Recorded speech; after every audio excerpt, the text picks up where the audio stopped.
حضرت عائشہ کو اولاد کیوں نہ ہوئی؟ کیا ام المومنین حضرت عائشہ بانج تھیں؟ بسم اللہ الرحمن الرحیم۔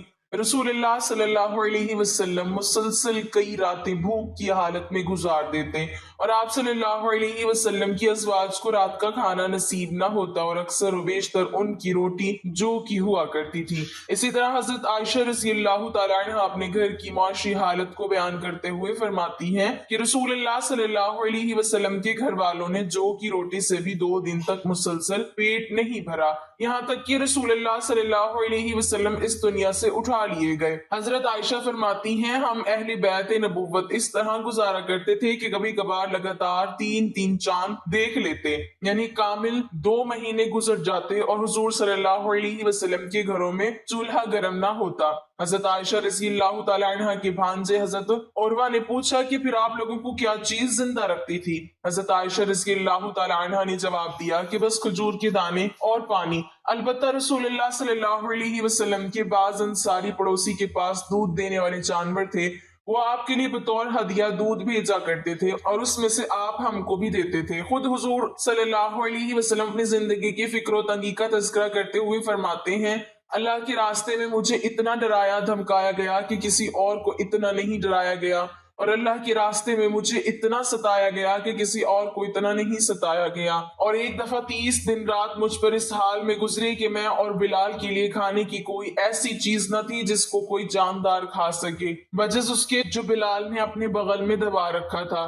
ناظرین، مال و دولت کی اسی خطرناکی کی وجہ سے امت کو اس سے باخبر کرنے کے ساتھ ساتھ خود آپ صلی اللہ علیہ وسلم نے بھی اس سے دوری پسند کی۔ امت کے بارے میں ایک مرتبہ آپ صلی اللہ علیہ وسلم اپنے فکر کا ان الفاظ میں ذکر کرتے ہیں مجھے تمہارے بارے میں یہ اندیشہ نہیں ہے کہ تم شرک میں مبتلا ہو جاؤ گے، البتہ دنیا کے بارے میں یہ اندیشہ ہے کہ کہیں تم اس میں منہمک نہ ہو جاؤ۔ نیز آپ صلی اللہ علیہ وسلم کا ارشاد گرامی ہے کہ ہر امت کے لیے کوئی خاص آزمائش ہوتی ہے اور میری امت کی آزمائش مال ہے۔ حضرت علی رضی اللہ تعالیٰ عنہ فرماتے ہیں کہ ایک مرتبہ حضور اقدس صلی اللہ علیہ وسلم کے پاس بحرین سے مال آیا، حضور صلی اللہ علیہ وسلم نے اسے تقسیم کرنا شروع کیا، لیکن ابھی تقسیم سے فارغ نہ ہوئے تھے کہ رات آ گئی تو آپ صلی اللہ علیہ وسلم نے وہ رات مسجد میں گزار دی اور ساری نمازیں مسجد میں پڑھی۔ میں نے دیکھا کہ جب تک آپ صلی اللہ علیہ وسلم نے سارا مال تقسیم نہ کر لیا، آپ صلی اللہ علیہ وسلم کے چہرے پر پریشانی اور فکر کے آثار رہے۔ حضرت ابو ہریرہ رضی اللہ تعالیٰ عنہ بیان کرتے ہیں کہ پیارے نبی صلی اللہ علیہ وسلم نے نجد کی جانب کچھ سواروں کو روانہ فرمایا تو وہ بنی حنفیہ کے ایک شخص سماسہ بن آسال کو گرفتار کر کے لے آئے اور اسے مسجد نبی کے ایک ستون سے باندھ دیا۔ جب پیارے نبی صلی اللہ علیہ وسلم اس کے پاس تشریف لے گئے تو آپ صلی اللہ علیہ وسلم نے فرمایا اے سماسہ تمہارا کیا ارادہ ہے؟ جواب دیا اے محمد میرا ارادہ نیک ہے، اگر آپ مجھے قتل کریں تو گویا ایک خونی آدمی کو قتل کیا، اور اگر احسان فرمائیں تو احسان پر شکر گزار رہوں گا۔ اگر آپ مال و دولت چاہتے ہیں تو جتنا چاہے لے سکتے ہیں۔ نبی صلی اللہ علیہ وسلم نے جواب نہ دیا اور واپس تشریف لے گئے۔ جب دوسرا روز ہوا تو آپ صلی اللہ علیہ وسلم نے پھر فرمایا اے سماسہ کیا ارادہ ہے؟ اس نے وہی جواب دیا جو پہلے دے چکا تھا کہ اگر احسان فرمائیں تو ایک شکر گزار بندے پر احسان ہوگا۔ آپ صلی اللہ علیہ وسلم اسے دوبارہ چھوڑ کر چلے گئے اور اگلے روز پھر فرمایا اے سماسہ کیا خیال ہے؟ کہنے لگا مجھے جو کہنا تھا کہ کہہ چکا ہوں۔ آپ صلی اللہ علیہ وسلم نے حکم دیا کہ سماسہ کو چھوڑ دو۔ سماسہ رضی اللہ عنہ نبی رحمت صلی اللہ علیہ وسلم کے اس حسن اخلاق سے اتنا متاثر ہوا کہ وہاں سے چلا گیا اور مسجد کے قریب ایک باغ میں جا کر غسل کر کے مسجد نبی میں آیا اور کلمہ پڑھ کر مسلمان ہو گیا اور کہنے لگا میں گواہی دیتا ہوں کہ اللہ تعالیٰ کے سوا کوئی عبادت کی لائق نہیں اور محمد صلی اللہ علیہ وسلم اللہ کے سچے رسول ہیں۔ اے محمد خدا کی قسم مجھے روئے زمین پر کسی سے اتنی نفرت نہیں تھی جتنی آپ سے تھی، لیکن آج مجھے آپ کا چہرہ سب چہروں سے زیادہ محبوب ہو گیا ہے۔ خدا کی قسم آپ کے اسلام سے زیادہ مجھے کوئی دین ناپسند نہ تھا، لیکن آج میرے لیے آپ کا دین تمام ادیان سے زیادہ پیارا ہو گیا ہے۔ خدا کی قسم مجھے آپ کے شہر سے زیادہ ناپسند کوئی شہر نہ تھا، لیکن آج میری نظروں میں آپ کا شہر تمام شہروں سے زیادہ پیارا ہے۔ آپ کے سواروں نے مجھے گرفتار کر لیا حالانکہ میں عمرہ کے ارادے سے جا رہا تھا، اب اس بارے میں آپ کا حکم کیا ہے؟ حضور نبی صلی اللہ علیہ وسلم نے اسے بشارت دی اور فرمایا کہ وہ عمرہ کرے۔ جب وہ مکہ مکرمہ میں پہنچا تو کسی نے اس سے کہا کہ تم بے دین ہو گئے ہو؟ جواب دیا، نہیں بلکہ میں تو محمد مصطفیٰ صلی اللہ علیہ وسلم کے دست اقدس پر مسلمان ہو گیا ہوں۔ خدا کی قسم اب تمہارے پاس پیارے نبی صلی اللہ علیہ وسلم کی اجازت کے بغیر میرے شہر یمامہ سے گیہوں کا ایک دانہ بھی نہیں پہنچے گا۔ ایک دفعہ کا ذکر ہے کہ نبی کریم صلی اللہ علیہ وسلم اپنے گھر میں جلوہ فرما تھے، اسی دوران ایک سوالی آیا اور آ کر عرض کرنے لگا، یا رسول اللہ صلی اللہ علیہ وسلم، میں فقیر آدمی ہوں، میرے بہت سے بال بچے ہیں، اللہ تعالیٰ کے لیے مجھے کوئی چیز عنایت کرے جسے میں اپنے بال بچوں کے لیے گھر لے جا سکوں۔ نبی کریم صلی اللہ علیہ وسلم نے اپنی زوجہ محترمہ حضرت عائشہ صدیقہ رضی اللہ تعالی عنہا سے فرمایا، عائشہ دیکھو گھر میں کوئی چیز ہے تو اس سوالی کو دے دو۔ حضرت عائشہ صدیقہ رضی اللہ تعالی عنہ گھر کے اندر تشریف لے گئیں اور تھوڑی دیر کے بعد واپس آ کر عرض کرنے لگی، یا رسول اللہ صلی اللہ علیہ وسلم، گھر میں تو اس وقت کوئی چیز نہیں جو سوالی کو دی جا سکے، لہٰذا حضور نبی کریم صلی اللہ علیہ وسلم نے اس سوالی سے فرمایا، اے سوالی، اس وقت تو گھر میں کوئی چیز موجود نہیں جو تجھے دی جائے، پھر کسی وقت آنا، اللہ تعالیٰ نے ہم پر کرم فرمایا تو ہم تجھے کوئی چیز ضرور دیں گے۔ سوالی کہنے لگا، یا رسول اللہ صلی اللہ علیہ وسلم، میرے بچے گھر میں میرا انتظار کر رہے ہوں گے، وہ آس لگائے بیٹھے ہوں گے کہ رسول اکرم صلی اللہ علیہ وسلم کی بارگاہ سے ہمیں کوئی نہ کوئی چیز مل ہی جائے گی، لہٰذا کا شان نبوت سے اگر گھر خالی ہاتھ واپس گیا تو ان کی امید ٹوٹ جائے گی اور مجھے یہ اچھا نہیں لگتا۔ حضور اکرم صلی اللہ علیہ وسلم نے حضرت عائشہ رضی اللہ تعالی عنہا سے فرمایا کہ جاؤ ایک بار پھر دیکھو، کوئی چیز ہو تو لے آؤ۔ حضرت عائشہ صدیقہ رضی اللہ تعالی عنہا ایک بار پھر اندر تشریف لے گئیں اور بڑی احتیاط سے گھر کا کونا کونا چھان مارا کہ کوئی ایسی چیز مل جائے جو نبی کریم صلی اللہ علیہ وسلم اس سوالی کو دے سکے اور وہ در نبوت سے ناکام نہ لوٹے، لیکن کوئی ایسی چیز نہ مل سکی۔ حضرت عائشہ صدیقہ رضی اللہ تعالی عنہا نے آ کر عرض کی، یا رسول اللہ صلی اللہ علیہ وسلم، قسم ہے اس ذات کی جس نے آپ کو سچا نبی بنا کر بھیجا، میں نے بڑی احتیاط سے گھر میں دیکھا مگر اس کھجور کی گٹھلی کے سوا کوئی بھی چیز نہیں ملی جو آپ صلی اللہ علیہ وسلم سواری کو دے سکیں۔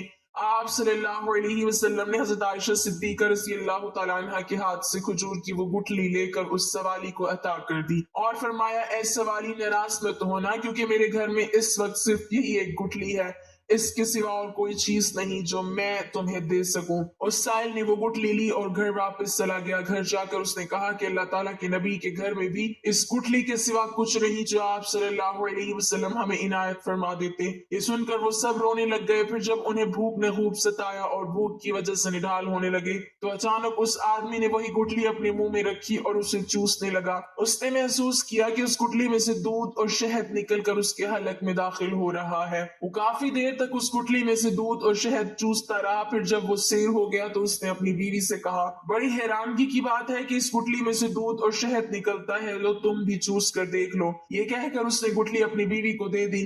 اس نے وہ گٹھلی منہ میں رکھی تو واقعی اس میں سے دودھ اور شہد نکلنے لگا۔ اس طرح جب وہ سیر ہو گئی تو باری باری سب گھر والوں نے اس گٹھلی کو چوس کر دودھ اور شہد سے اپنی بھوک مٹا لی اور اللہ تعالیٰ کا شکر ادا کیا۔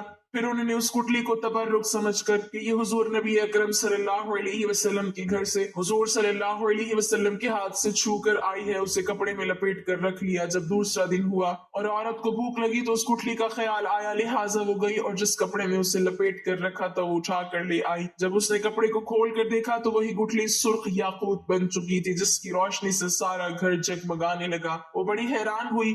بہرحال اس نے وہ گٹھلی لی اور بازار چلی گئی جہاں اس نے اسے 60,000 درہم کے عوض بیچ دیا۔ اس طرح نبی کریم صلی اللہ علیہ وسلم کی برکت سے ان کی بھوک بھی ختم ہو گئی اور افلاس و تنگ دستی بھی۔ حضرت جابر سے روایت ہے کہ کبھی ایسا نہ ہوا کہ رسول اللہ صلی اللہ علیہ وسلم سے کسی چیز کا سوال کیا گیا ہو اور آپ نے جواب میں نہیں فرمایا ہو۔ ام المومنین حضرت عائشہ صدیقہ رضی اللہ تعالی عنہ کی ولادت بسرت کے 5ویں سال ماہ شوال بمطابق ماہ جولائی 614 ہجری بمقام مکہ مکرمہ حجاز سے مقدس میں ہوئی۔ آپ کا بچپن مکہ مکرمہ میں گزرا اور 9 سال کی عمر میں مدینہ طیبہ کی طرف ہجرت کی۔ اس کم سنی اور کم عمری میں یادداشت اور قوت حافظہ اتنا مضبوط تھا کہ ہجرت نبوی کے تمام واقعات اور ان کی جزیات بھی یاد ہو گئیں۔ آپ سے بڑھ کر کسی صحابی نے احوال ہجرت مفصل اور مسلسل بیان محفوظ نہیں رکھا۔ امام بخاری نے صحیح بخاری میں باب الہجرہ کے تحت ان میں بہت سے جریات کو درج فرما دیا ہے۔ سید عائشہ کی اولاد نہ تھی ایک بار حضرت میں نبی کریم صلی اللہ علیہ وسلم سے کہنے لگی کہ میرا بھی دل کرتا ہے کہ میں کنیت رکھوں لیکن میری کوئی اولاد نہیں ہے، تو آپ صلی اللہ علیہ وسلم نے فرما دیا کہ اپنے بھانجے عبداللہ کے نام پر کنیت رکھ لو، جس پر انہوں نے اپنے بھانجے سیدنا عبداللہ بن زبیر کے نام پر کنیت رکھ لی۔ ام المومنین سیدہ خدیجہ رضی اللہ تعالیٰ عنہ کی وفات کے بعد آپ صلی اللہ علیہ وسلم تنہا تھے اور کوئی غم گسار نہیں تھا۔ یہ حالت آپ صلی اللہ علیہ وسلم کے قریب رہنے والوں سے دیکھی نہ جاتی تھی۔ اسی دوران سیدہ خولہ بنت حکیم رضی اللہ تعالیٰ عنہ نے آپ سے کہا کہ آپ اتنے پریشان رہتے ہو، شادی کیوں نہیں کر لیتے؟ آپ نے فرمایا کہ مجھ سے کون کرے گا؟ انہوں نے آپ صلی اللہ علیہ وسلم کو دو رشتے بتلائے کہ ایک سیدنا ابو بکر کے گھر ہے اور دوسرا رشتہ سیدہ سودا بنت زمعہ کا ہے۔ چنانچہ وقت میں دونوں کو نبی کریم صلی اللہ علیہ وسلم کے گھر میں جمع فرما دیا۔ آپ صلی اللہ علیہ وسلم کی طرف سے پیغام نکاح بھی سیدہ خولہ لے کر گئیں۔ ام رومان نے سنا تو بہت خوش ہوئی، لیکن اپنے خاوند سیدنا ابو بکر رضی اللہ تعالیٰ عنہ سے مشاورت کے لیے وقت مانگا۔ وہ تشریف لائے، ان کے سامنے بات رکھی، انہوں نے فرمایا کہ بات تو بڑی سعادت کی ہے، لیکن آپ صلی اللہ علیہ وسلم نے مجھے منہ بولا بھائی بنایا ہوا ہے، تو میری بیٹی ان کی بھتیجی ہوئی، تو یہ کیسے ممکن ہے؟ سیدہ خولہ یہ مشکل آپ صلی اللہ علیہ وسلم کے پاس لے گئی۔ آپ صلی اللہ علیہ وسلم نے فرمایا کہ وہ میرے دینی بھائی ہیں اور دینی بھائی کی بیٹی سے نکاح ہو سکتا ہے۔ چنانچہ سیدنا ابو بکر رضی اللہ تعالیٰ عنہ نے آپ صلی اللہ علیہ وسلم سے اپنی بیٹی کا رشتہ قبول فرما لیا اور یوں سیدہ عائشہ کا نکاح آپ صلی اللہ علیہ وسلم سے ہو گیا۔ ام المومنین حضرت عائشہ صدیقہ رضی اللہ تعالیٰ عنہ اپنے والد گرامی کی زیر سایہ تعلیم و تربیت حاصل کرتی رہیں اور جلد ہی انہوں نے اپنے خدا داد مثالی قوت حافظہ اور ذہن کی وجہ سے علوم و فنون میں مہارت حاصل کر لی۔ جب آپ نبی کریم صلی اللہ علیہ وسلم کے نکاح میں آ گئی تو یہ دور ان کی تعلیم و تربیت کا حقیقی دور بنا۔ نبی مکرم صلی اللہ علیہ وسلم کی کاشانہ اقدس میں آ کر حضرت عائشہ صدیقہ رضی اللہ تعالی عنہ نے جو کچھ سیکھا وہ آج پوری امت مسلمہ خصوصاً مسلمان عورتوں کے لیے بھلائی اور نجات کا سامان بنا ہوا ہے۔ نبی کریم صلی اللہ علیہ وسلم پوری کائنات کے معلم اعظم کی حیثیت سے حضرت عائشہ رضی اللہ تعالی عنہ کی تربیت فرماتے رہے۔ آپ صلی اللہ علیہ وسلم اپنے جملہ الفاظ کے ایک ایک فعل کی نگرانی فرماتے اور کہیں کوئی لغزش نظر آتی تو فوراً اصلاح فرماتے۔ اس سلسلے میں حضرت عائشہ صدیقہ رضی اللہ تعالی عنہ کو جو امتیاز حاصل ہوا وہ ایک مثال رکھتا ہے۔ حضرت عائشہ صدیقہ رضی اللہ تعالی عنہ کی عمر نکاح کے وقت کم تھی، اس کی وجہ یہی ہے کہ ان کے ذریعے امت کی عورتوں کی تعلیم و تربیت کا کام لینا مقصود تھا۔ حضرت عائشہ صدیقہ رضی اللہ تعالی عنہ کو اللہ رب العزت نے ذہانت عطا فرمائی تھی۔ اس کے ہوتے آپ کے سامنے جب بھی کوئی مسئلہ درپیش آتا تو آپ نبی کریم صلی اللہ علیہ وسلم سے پوچھ لیتی اور جب آپ صلی اللہ علیہ وسلم مسئلہ واضح فرما دیتے تو وہ انہیں ازبر کر لیتی۔ یہی وجہ ہے حدیث کی کتابوں میں حضرت عائشہ صدیقہ رضی اللہ تعالی عنہ سے روایت کردہ حدیثوں کی کافی تعداد ہے۔ امام بخاری اور امام مسلم علیہم الرحمت کے مطابق حضرت ابو ہریرہ اور حضرت عبداللہ بن عمر رضی اللہ تعالی عنہم کے علاوہ کسی دوسرے صحابی نے حضرت عائشہ صدیقہ رضی اللہ تعالی عنہ سے زیادہ حدیث روایت نہیں کی۔ ام المومنین حضرت عائشہ صدیقہ رضی اللہ تعالی عنہ حضور پاک صلی اللہ علیہ وسلم کے نکاح میں شوال کے مہینے میں آئیں اور شوال کے مہینے میں ہی آپ رضی اللہ تعالی عنہ کی رخصتی ہوئی۔ حضرت ابو عمر رضی اللہ تعالیٰ عنہ فرماتے ہیں کہ ام المومنین حضرت عائشہ صدیقہ رضی اللہ تعالیٰ عنہ اسی وجہ سے یہ بات پسند کرتی تھی کہ ان کے خاندان اور دوسرے تعلق دار لوگوں کی خواتین بھی اپنے خامدوں کے پاس شوال کے مہینے میں ہی جائیں۔ ام المومنین حضرت عائشہ صدیقہ رضی اللہ تعالیٰ عنہ کے فضائل میں سے ہے کہ حضور پاک صلی اللہ علیہ وسلم نے آپ رضی اللہ تعالیٰ عنہ کے علاوہ کسی دوسری کماری عورت سے شادی نہیں فرمائی، اور حضور پاک صلی اللہ علیہ وسلم اپنی تمام ازواج مطہرات میں سے حضرت عائشہ رضی اللہ تعالیٰ عنہ سے ہی سب سے زیادہ محبت فرماتے تھے، یہاں تک کہ آپ رضی اللہ تعالیٰ عنہ اگر کسی چیز کی خواہش کرتی تو آپ صلی اللہ علیہ وسلم پورا فرماتے۔ ایک سفر کا واقعہ ہے جب حضور پاک صلی اللہ علیہ وسلم ام المومنین حضرت عائشہ صدیقہ رضی اللہ تعالی عنہ کو نہ پایا تو فرمایا ہائے میری دلہن۔ یہ الفاظ امام احمد علیہ رحمہ نے نقل کیے ہیں۔ حضرت عائشہ صدیقہ رضی اللہ تعالی عنہ دین کی بہت بڑی عالم اور فصاحت کی دولت سے مالا مال تھی، نیز آپ رضی اللہ تعالی عنہ نے رسول اللہ صلی اللہ علیہ وسلم سے بکثرت احادیث روایت کی ہیں۔ آپ رضی اللہ تعالی عنہ عرب کی تاریخ اور اشعار کی بھی بہت بڑی عالمہ تھی، یہی وجہ ہے کہ صحابہ کرام اور تابعین کی بہت بڑی جماعت نے آپ رضی اللہ تعالی عنہ سے احادیث روایت کی ہیں۔ نبی کریم صلی اللہ علیہ وسلم نے حضرت عائشہ صدیقہ رضی اللہ تعالی عنہ کے لیے 2 راتیں مقرر فرما رکھی تھی، ایک ان کی اپنی اور ایک حضرت ام المومنین سودا رضی اللہ تعالی عنہ کی، کیونکہ وہ بوڑھی ہو گئی تھی اور انہوں نے اپنی باری بھی حضرت عائشہ صدیقہ رضی اللہ تعالی عنہ کو دے دی تھی۔ یعنی حضرت عائشہ رضی اللہ تعالی عنہ ام المومنین حضرت خدیجہ الکبریٰ رضی اللہ تعالی عنہ کی بعد ازواج میں سے خوش قسمت ترین ہیں کہ جنہوں نے اللہ کے نبی صلی اللہ علیہ وسلم کے ساتھ اتنی زیادہ قربت نصیب فرمائی۔ حضرت عائشہ حضور صلی اللہ علیہ وسلم کی رفاقت میں تقریباً 8 سال اور 5 ماہ رہی، لیکن اس تمام عرصے میں آپ رضی اللہ تعالی عنہ کے ہاں کوئی اولاد نہ ہوئی۔ جب نبی کریم صلی اللہ علیہ وسلم کے صاحبزادے جناب سیدنا حضرت ابراہیم رضی اللہ تعالیٰ عنہ کی حضرت ماریہ رضی اللہ تعالیٰ عنہ کے بطن اقدس سے پیدائش ہوئی تو حضور صلی اللہ علیہ وسلم کی باقی تمام بیویاں رشک کھانے لگی اور انہوں نے یہ بات گرا گزری۔ حضرت ابو جعفر رضی اللہ تعالیٰ عنہ سے روایت ہے کہ رسول اللہ صلی اللہ علیہ وسلم کچھ دنوں تک حضرت ماریہ کے پاس نہ گئے، کیونکہ آپ صلی اللہ علیہ وسلم کی باقی ازواج پر وہ گرا گزری تھیں اور ان پر رشک کھاتی تھی، مگر ان سب میں سب سے زیادہ رشک حضرت عائشہ رضی اللہ تعالی عنہ کو تھا، کیونکہ وہ بے اولاد تھی اور انہیں اولاد کی شدید خواہش بھی تھی۔ حضرت عائشہ رضی اللہ تعالی عنہ فرماتی ہیں جب حضرت ابراہیم رضی اللہ تعالی عنہ پیدا ہوئے تو رسول اللہ صلی اللہ علیہ وسلم ان کو لیے میرے پاس آئے اور فرمایا، اے عائشہ میرے ساتھ اس کی شباہت تو دیکھو، یہ میرے ساتھ کتنا ملتا جلتا ہے۔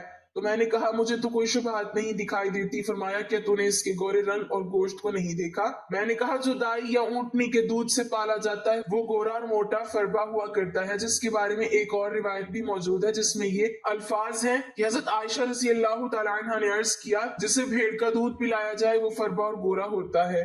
ام المومنین حضرت عائشہ رضی اللہ تعالی عنہ نے یہ کیوں فرمایا، جس کے بارے میں محمد بن عمرو کہتے ہیں رسول اللہ صلی اللہ علیہ وسلم کی چند راتیں بھیڑ بکریاں حضرت ابراہیم علیہ السلام کے واسطے مخصوص تھیں اور ایک اونٹنی کا دودھ بھی انہی کے لیے خاص تھا، یہی وجہ تھی کہ ان کا اور ان کی والدہ کا جسم اچھا تھا۔ ناظرین یہاں پر آپ کو ایک اور اہم بتاتے چلیں کہ حضرت عائشہ صدیقہ رضی اللہ تعالی عنہ کی کنیت ام عبداللہ تھی، لیکن عبداللہ آپ کی اولاد نہیں تھے بلکہ آپ کے بھانجے تھے جو کہ حضرت عبداللہ ابن زبیر رضی اللہ تعالی عنہ ہیں۔ جب ان کی ولادت ہوئی تو رسول کریم صلی اللہ علیہ وسلم نے ان کے منہ پہ اپنا لعاب شریف رکھا اور حضور پاک صلی اللہ علیہ وسلم نے حضرت عائشہ سے فرمایا یہ عبداللہ ہے اور تم ام عبداللہ ہو۔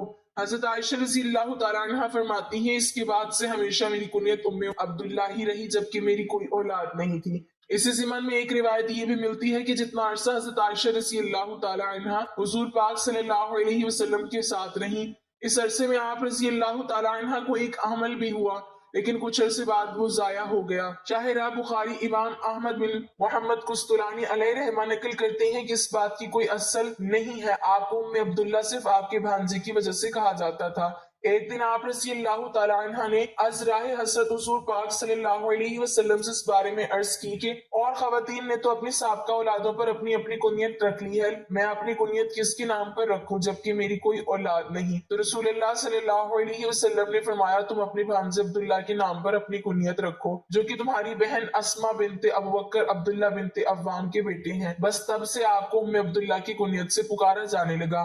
دعا ہے کہ اللہ پاک دین اسلام کو پھیلانے کی ہماری اس کاوش کو قبول و منظور فرمائے اور اسے ہمارے لیے اجر عظیم اور ہمارے لیے صدقہ جاریہ کا باعث بنائے، آمین۔ ناظرین کمنٹ باکس میں اللہ تعالیٰ کے 99 ناموں میں سے ایک نام ضرور ٹائپ کریں۔